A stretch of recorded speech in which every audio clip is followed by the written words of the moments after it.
So this is really good right here. Absolutely. I'm going to give you a minute. I'm going to get out of the way and I'm going to let you take a look. Go ahead.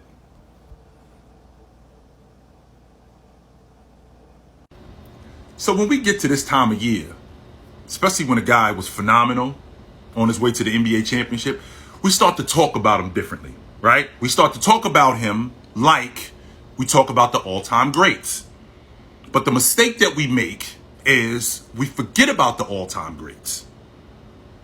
So saying that, I'm asking the question, of all the positions, the point guard, the two guard, the small forward, the power, and the 5 spot, what position do you think is the toughest to crack the top 5? I personally think it's the 5 spot. There's a number of different reasons why I feel like that. I feel like that, number one, because from the league MVP's inception in the 55-56 season to 1995-96, that's 40 seasons, 26 league MVPs came from the 5-man.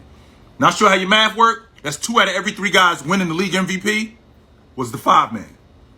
He was the best player in the league. Your unit was built around the 5-man, and the best teams that the NBA had ever seen were powered by the 5-man. Now, don't get me wrong.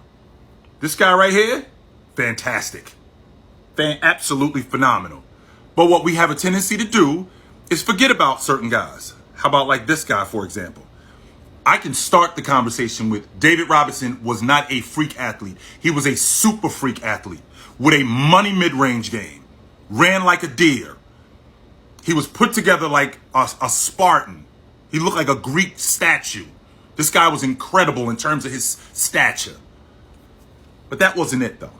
David Robinson had a 5-year stretch where for those 5 years, he finished in the top 3 in league MVP votes. In the 1 year that he didn't finish in the top 3 in league MVP votes, he had 3 coaches in 1 season, and he still managed to finish 6th that year. That San Antonio organization was a mess. He had 5 coaches in 6 seasons. But that's not the kicker.